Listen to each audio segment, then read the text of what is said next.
अथ नवमोऽध्यायः। श्रीभगवानुवाच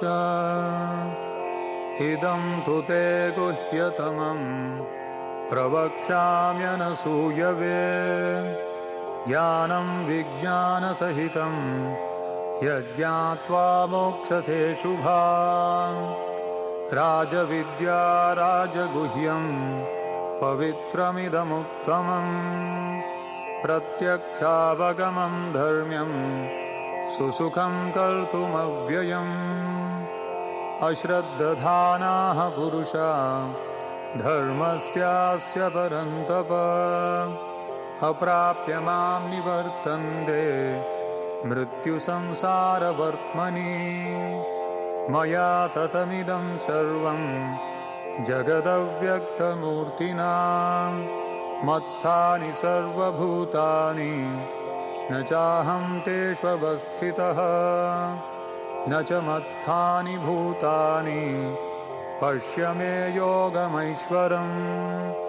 भूतभृन्न च भूतस्थो ममात्मा भूतभावनः यथाकाशस्थितो नित्यं वायुः सर्वत्र गोमहान् तथा सर्वाणि भूतानि मत्स्थानीत्युपधारय। सर्वभूतानि कौन्तेय प्रकृतिं यान्ति मामिकाम् कल्पक्षये पुनस्तानि कल्पादौ विसृजाम्यहम्। प्रकृतिं स्वामवष्टभ्य विसृजामि पुनः पुनः भूतग्राममिमं कृत्स्नम् अवशं प्रकृतेर्वशात् न च मां तानि कर्माणि निबध्नन्ति धनञ्जय। उदासीनवदासीनम् असक्तं तेषु कर्मसु मयाध्यक्षेण प्रकृतिः सूयते सचराचरम्। हेतुनानेन कौन्तेय जगद्विपरिवर्तते अवजानन्ति मां मूढा मानुषीं तनुमाश्रितम् परं भावमजानन्तो मम भूतमहेश्वरम्।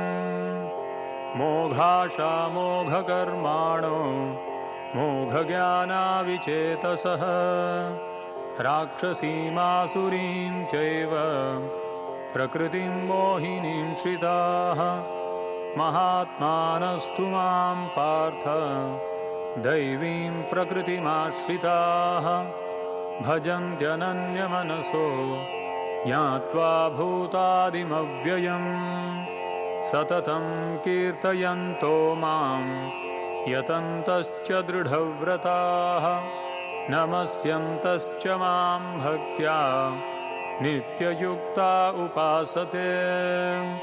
ज्ञानयज्ञेन चाप्यन्ये यजन्तो मामुपासते एकत्वेन पृथक्त्वेन बहुधा विश्वतो मुखम्।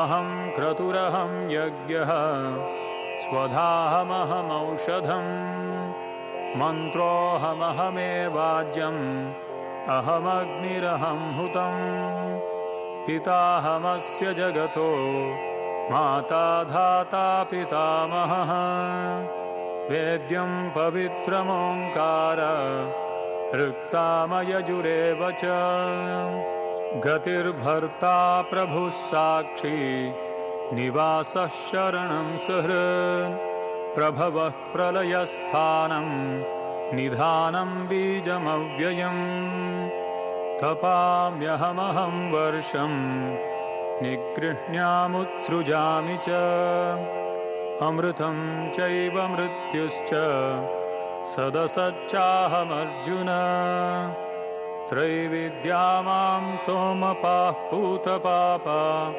यज्ञैरिष्ट्वा स्वर्गतिं प्रार्थयन्ते ते पुण्यमासाद्य सुरेन्द्रलोकम् अश्नन्ति दिव्यान् दिवि देवभोगान् ते तं भुक्त्वा स्वर्गलोकं विशालं क्षीणे पुण्ये मर्त्यलोकं विशन्ति एवं त्रयी धर्ममनुप्रपन्ना गतागतं कामकामा लभन्ते अनन्याश्चिन्तयन्तो मां ये जनाः पर्युपासते तेषां नित्याभियुक्तानां योगक्षेमं वहाम्यहम् येऽप्यन्यदेवता भक्ता यजन्ते श्रद्धयान्विताः तेऽपि मामेव कौन्तेय यजन्त्यविधिपूर्वकम्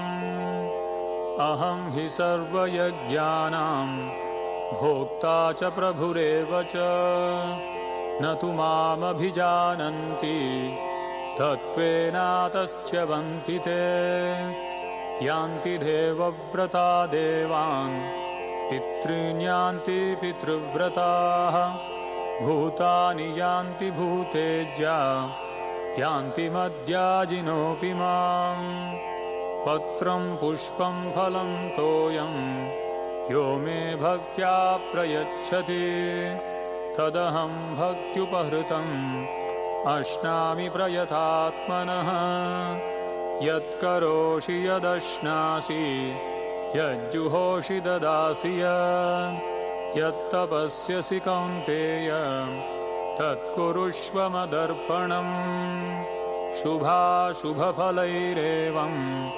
मोक्षसे कर्मबन्धनैः सन्न्यासयोगयुक्तात्मा विमुक्तो मामुपैष्यसि समोऽहं सर्वभूतेषु न मे द्वेषोऽस्ति न प्रियः ये भजन्ति तु मां भक्त्या मयि ते तेषु चाप्यहम् अपि चेत् सुदुराचारो भजते मामनन्यभाक् साधुरेव समन्तव्यः सम्यग् व्यवसितो हि सः क्षिप्रं भवति धर्मात्मा शश्वच्छान्तिं निगच्छति कौन्तेय प्रतिजानीहि न मे भक्तः प्रणश्यति मां हि पार्थ व्यपाश्रित्य येऽपि स्युः पापयोनयः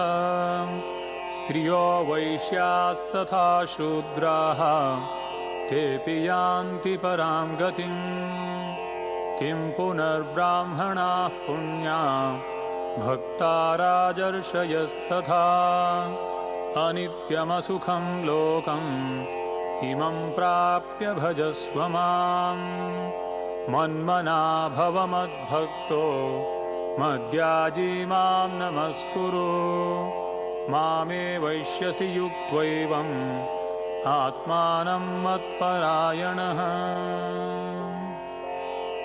ॐ तत्सदिति श्रीमद्भगवद्गीतासूपनिषत्सु ब्रह्मविद्यायां योगशास्त्रे श्रीकृष्णार्जुनसंवादे राजविद्या राजगुह्ययोगो नाम 9मोऽध्यायः।